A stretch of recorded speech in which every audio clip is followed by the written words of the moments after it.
Hey y'all, it's Dedra with Ink and Overalls, episode 4, and I'm so happy that you decided to join me again today. I am here to talk about something dirty today. Don't worry, just dirt. Literally, we're talking about dirt.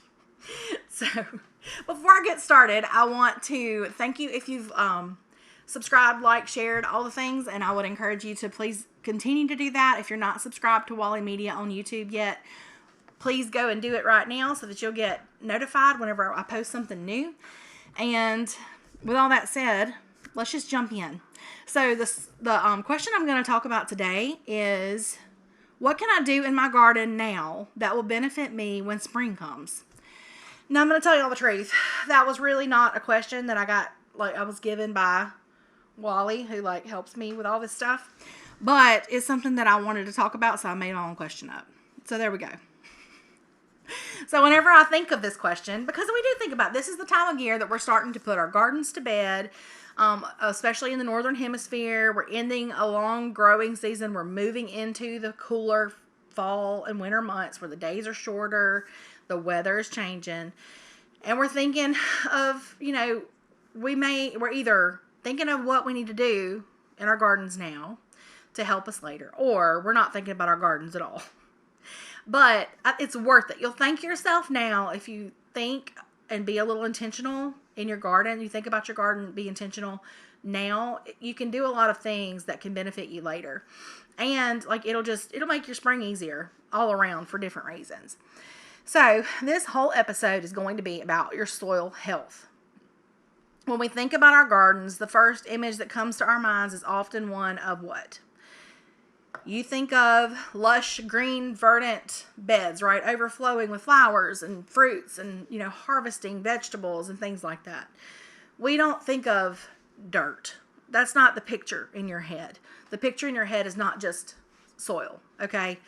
But the thing is that's where it starts. All of that dream, that whole dream that we just talked about, all of us gardeners have it because we want to see that abundance out there. It all starts in the soil, okay? So there's no singular thing you can do for your garden that is going to benefit you more than tending your soil well. And I want to start us off with a quote from Wendell Berry. He's a very popular author, has written lots of things. He writes a lot about agriculture and stuff. And this particular quote is from his book, The Unsettling of America, Culture and Agriculture. And it says, the soil is the great connector of lives, the source and destination of it all. It is the healer and restorer and resurrector by which disease passes into health, age into youth, death into life.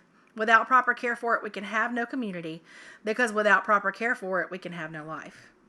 I know that sounds heavy, but it's very true. And I think we live in a society now where with agriculture, the health of the soil has kind of been thrown to the side.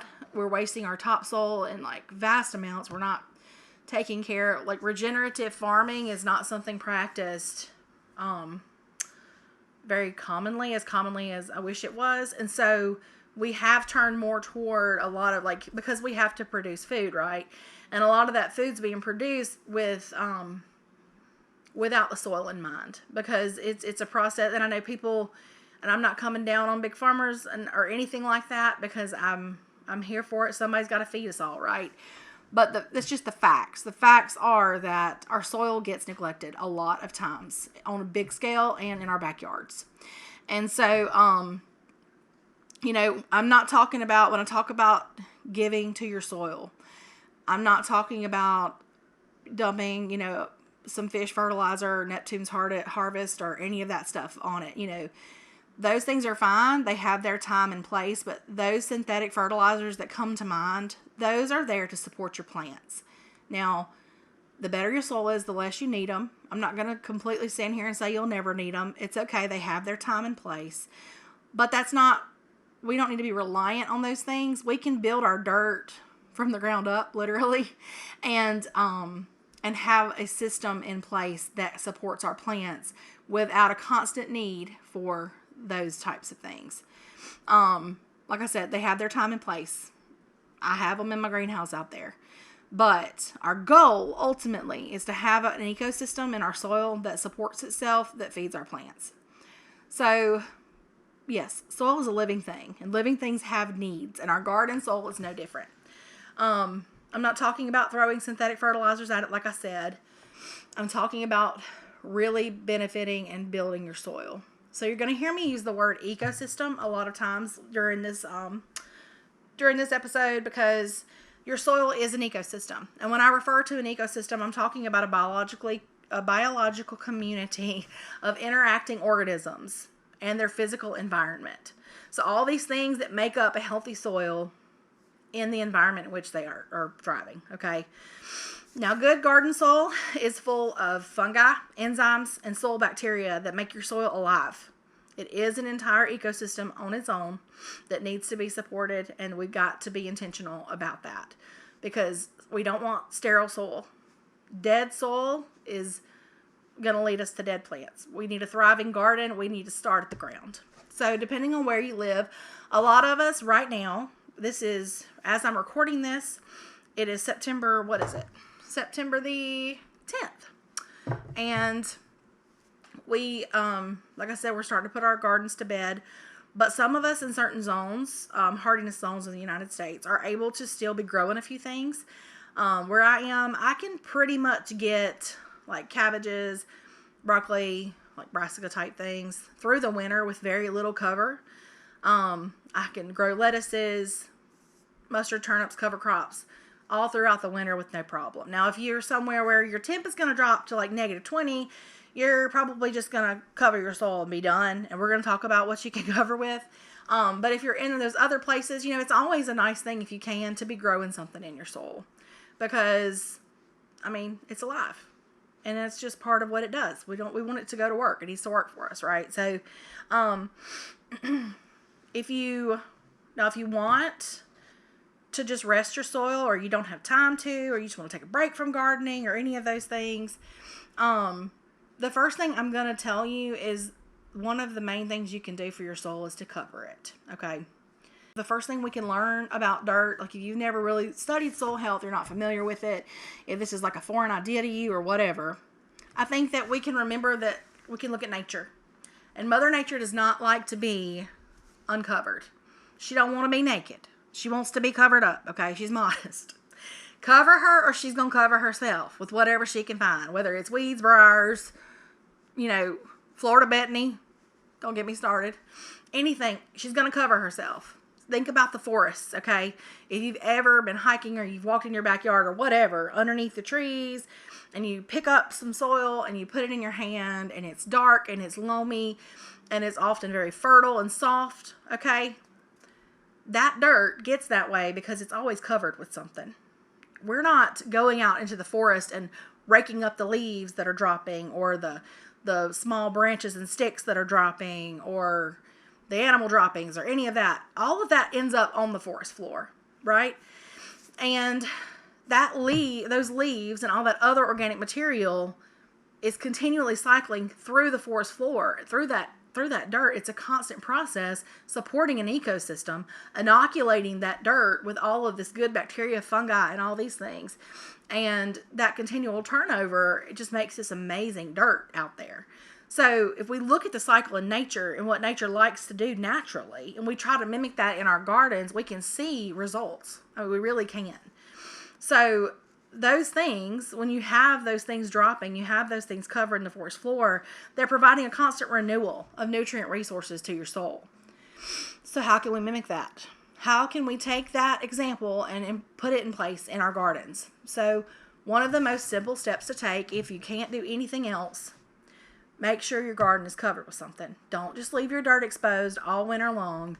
Go ahead and cover it with something. And I'm not talking about like a board or plastic. I'm talking about something that's going to break down and benefit your soil in the months to come. Now, I like to personally use fallen brown leaves as a mulch in the fall and winter. We have a lot of those around here. It's a plentiful resource. We've got like a leaf catcher thing we can put on the back of our four-wheeler and drive around and catch them. And then I have like just oodles and oodles of them to put in my garden. And so I like doing that even after I've sown some winter stuff. I'll still, like, even if I have cabbage growing, I will still put those things in place whenever I can. Now, I personally have not had problems with snails and slugs. I know a lot of people steer away from leaf litter because of those things. But also, I would encourage you not to completely write it off, but consider, if you have access to leaf litter and you want to put it in your garden, to go ahead and do it. Let it break down through the winter, because it's going to benefit your soil so much by helping regulate moisture. It's going to keep it protected from the elements and the wind, and you're going to also, so it's not going to dry out, it's not going to deplete the and all the ecosystem can be protected whenever you put leaves on there, and they break down and they're adding organic material to your soil. So consider, if you have access to those things, consider going in the springtime and just raking back what's left, because a lot of it's going to break down. And if you want to get the bigger pieces out of there or whatever, try that.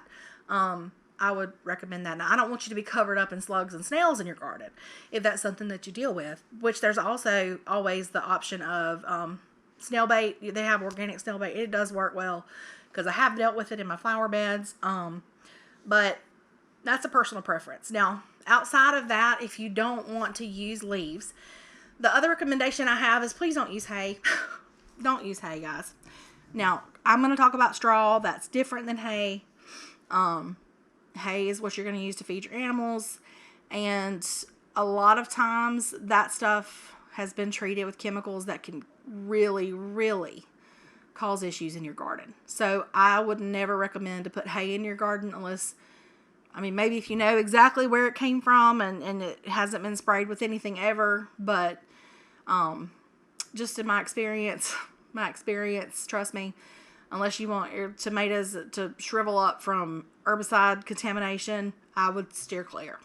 Now, when I talk about straw, you also have to be careful with that. But bedding straw, things like that, a lot of times are treated when you buy them in the bags.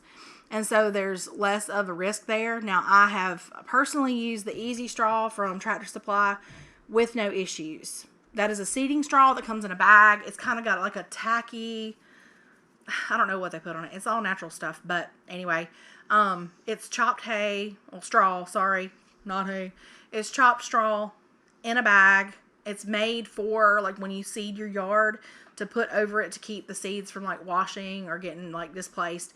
And I find that one big bag can cover several beds. So the cost is not cheap, but it's extreme. It goes a really long way, and it's really good. Whenever I put it down, I don't usually have weed issues from it or anything like that. And it's 99% weed free, it says on the bag. And my opinion is, if I don't put it down, I'm going to have 100% weeds. So I use it. I use it in the spring and summer whenever I no longer have the leaves and stuff down because they've broken down. I usually, if I have open areas that need mulching, I use that straw, and I've never had a problem with it. That's my personal experience. Things change, products change, because I know supply and demand, and they add things and take away sometimes without telling us. So the next bag I get may kill everything I have. So take it with a grain of salt, do your own research and your own testing. But that product, personally, I've had good success with, and it's an option outside of covering with leaves, something that you can do. I would not recommend mulch or pine chips or anything like that. When I say mulch, I mean bark mulch or pine chips or any of those things, because they can rob nitrogen from your soil. If you're not careful, it'll get mixed in and planted with your stuff. Once again, that's a personal thing, but I'm just not going to personally recommend those things. Now, another type of mulch or cover to consider is a cover crop.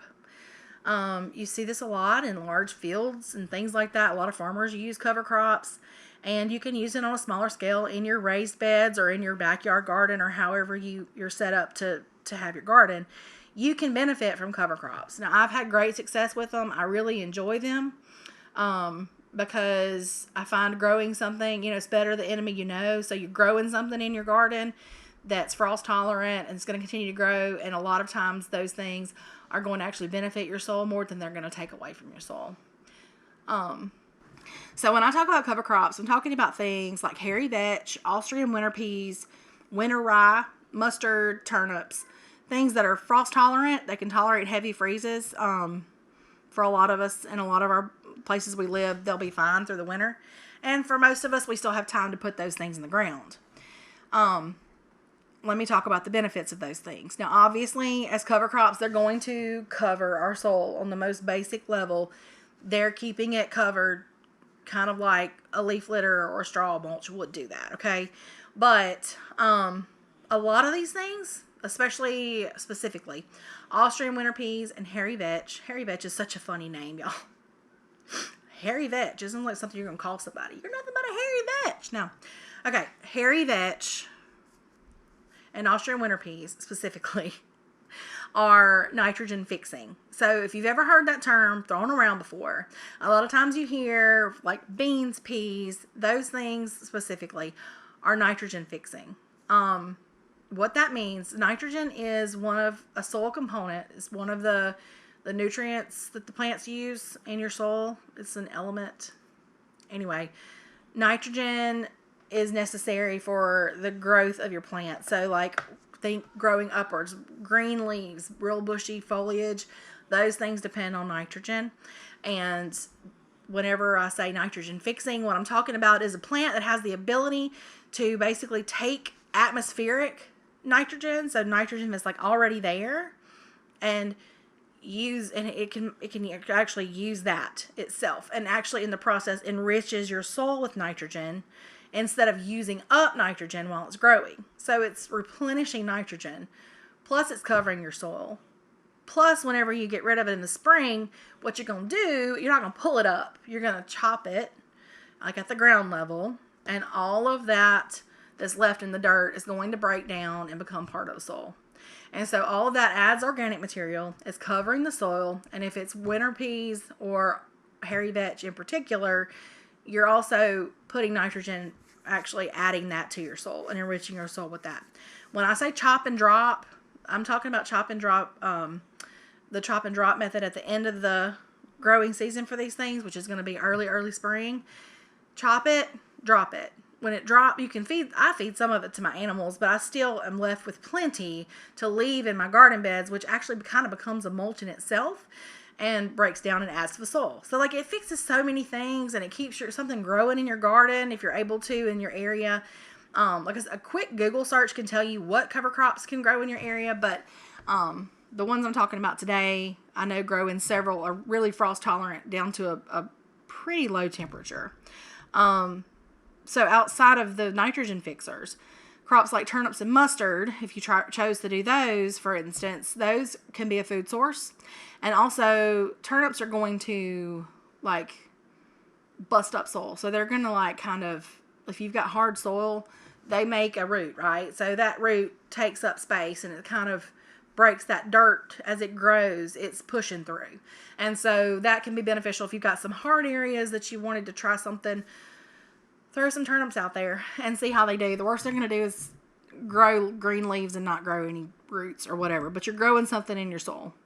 And that's just never really a bad thing.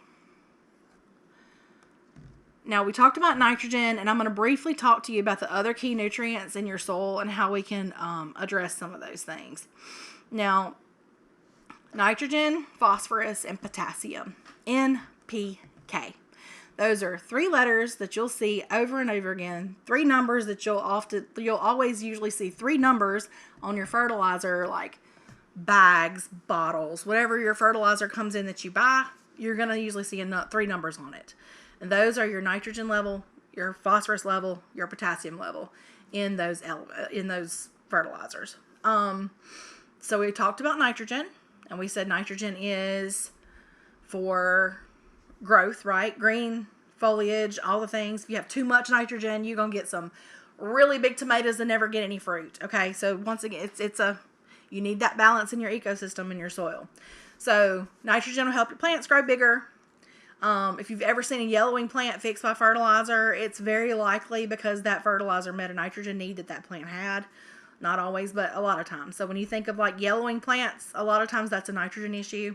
It can also be some other things like overwatering, but if it's none of those, nitrogen will be your issue. Phosphorus helps develop a healthy root system. So things as it's establishing a root system, or if it's a root crop, phosphorus is what it's going to use a lot of from the soil. Potassium is for your overall plant health. So everybody needs it. It helps with your disease resistant, your nutrient metabolism, all of those things. Potassium helps with those. So how can you figure out what you're dealing with in your soil? You don't have to do a soil test, but I like doing soil tests. They're fun, and it's an easy, quick, really affordable way to kind of know what you're dealing with in your soil. Like I said, you don't have to do that. You can amend your soil and just, nurture it, be intentional, and see what it's going to be okay. So I'm not telling you have to do this, but if you're able to buy a soil test, you can buy them from Amazon. I know some extension services, you can send your soil to here it's Mississippi State or whatever, get it tested, and they're going to tell you how much lime to put on your place and all this. And that's really cool. But you can do it yourself. So I like to buy them. They're these little vial looking things. They look like Tic Tac cases. They're like Tic Tac cases. And containers. And you put water in there to a certain level, and then you have this little pill that you open and put in there. And you shake it up with some of your dirt, of course. I forgot to add that. You got to get dirt from your garden. Put it in there. Shake it up. Look at it. And it'll have a gradient on there. It has a chart on the little container. And you'll be able to see what your levels are. So one is for your nitrogen, one's for potassium, one's for phosphorus, and I think one is pH, if I'm not mistaken, in the ones I buy. And they'll be linked below. And there's multiple tests in there, so you have some for, multiple seasons. And it's just a really cool way to get a good look at what you're dealing with. Now, I will say by the end of the summer, usually, you may have the perfect soil and you don't ever have to worry about amendments or any of these things I'm talking about. But 9 times out of 10, after a busy growing season, at the very least, you're probably going to be deficient on your nitrogen. Just because the plants have eaten it all up and your soil is tired. And it hasn't had time to replenish those things itself yet. And so it's just kind of hanging out there. Whether or not you do a soil test, here are some amendments that you can add to your soil in addition to your choice of cover. So before you cover, you may want to put some things down. You don't have to, but you may want to. Like I said, if you don't do anything else, cover, okay? With a cover crop or with some type of mulch or something, or just grow something. Whatever you can do. That's better than nothing. But another very simple amendment that I love to use is wood ash. And I'm not talking about charcoal. I'm not talking about activated charcoal, which is good for other things in small amounts, and I'm not talking about that right now. I'm talking about actual wood ash, literal wood ash. So I usually this time of year we're cleaning up sticks, and we like to get out and do a fire at night with the kids and stuff. And so I have wood ash around. So I just collect it and put it in a bucket, and then I just put it on my beds with the shovel, just a light layer, because it is it actually has a liming effect. So you hear of people putting lime out, which I've done before. There's nothing wrong with that. But actually, wood ash kind of has that same effect. And it'll neutralize your soil acidity, which is also something lime can help with. And it adds potassium, calcium, phosphorus, magnesium, zinc, and copper all into your soil. So the things we need, it's got a lot of them in there. And it also deters pests because they don't like the smell of it or the feel of it or anything. And so it helps on all kinds of levels. And you can get it for free, y'all. Just go burn you some sticks. I'm serious. And it helps. I have had great success, I feel, since I've started doing that at least once a year. And it's just an amendment that most of us can get our hands on. I personally use a soil mineralizer that I get from Azure Standard. Azure Standard is a grocery buying kind of co-op thing I talked about in the last episode. I don't know if you watched it, but basically you order bulk food and stuff, but they also have livestock things and some agricultural things. And I buy this stuff there it's called C90, SEA90 soil mineralizer. And it's just full of minerals and trace elements that help support that ecosystem in the soil. So it's going to support your natural fungi, enzymes, and soil bacteria that help make your soil alive. So it's just kind of like a helper. I just like to add that. In places where you've grown, especially tomatoes, they like calcium. So I personally like to put down oyster shell that I buy, kind of like what you give chickens, or if you have eggshell, you can crush that up and use it too. I just put a good sprinkling of that out whenever I do all this too, because I'm just kind of replenishing that. And then the other thing I'm going to talk about is like compost. So if you have aged compost that you've been making at your place, you can always sprinkle some of that on there now. If you have rabbits, their manure is a wonderful fertilizer. It's kind of like a slow release fertilizer, and it's a cold fertilizer. So you can use it as soon as it's available. You can actually put it straight on your garden. And I do that often too. Now I would not recommend, since it is manure, I wouldn't recommend doing that anywhere that you're going to have like lettuces growing or anything low to the ground, or like root vegetables right now. But places that are resting or where you're growing cover crops, it's a wonderful thing to just go ahead and put out. And like I said, it's it's almost like a time release fertilizer, because it doesn't break down fast, and it's not going to hurt your stuff. You're not going to burn anything with it because it's a cold compost. It's already like an aged compost. The reason you age your compost is to, so it doesn't have such a high nitrogen content that it like burns your plants. So it's already been like pre-processed for you. It's ready to go. And then my other favorite thing is worm compost. It has so many benefits. Worm castings infuse your soil with those things I mentioned, like fungi, bacteria, enzymes, and nutrients, because that all comes, the worms break down the composting worms, like red wrigglers, not like just any worms, but composting worms break down, the food scraps you give them. As they break down, they use those to turn around and give you all of these amazing castings that have all these things in it that can help to support your ecosystem on your plants. And I'll talk more about that later, because I actually think I'm going to cover a few methods of composting in the next episode. Don't quote me on that, but I think so, because it's a good time to start. It's a good time to get started with composting. And I may cover a few methods of that in our next episode. So I guess it's kind of a teaser leading up to that. But all in all, at the root of things, healthier plants are always better able to resist pests and diseases, because they're not struggling to survive. Like they can be more resilient when other things hit them, because they aren't constantly just striving just to live another day. You know what I'm saying? If they're happy, they do a better job of resisting pests and disease.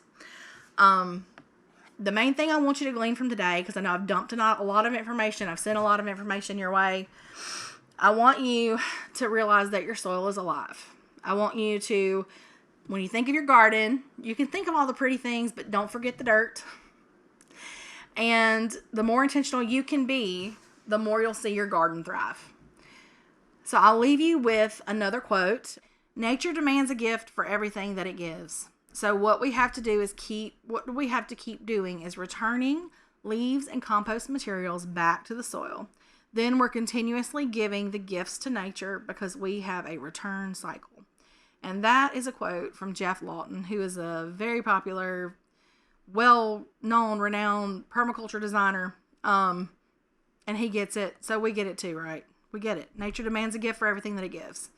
And so when we need to give back. And we give back in the form of organic materials, cover crops, compost if we've got it, just things like that. Just be proactive and intentional, and you will thank yourself when spring comes. Trust me. Just go in there, get your hands dirty, get it ready, and spring will be right around the corner, and you'll thank yourself later.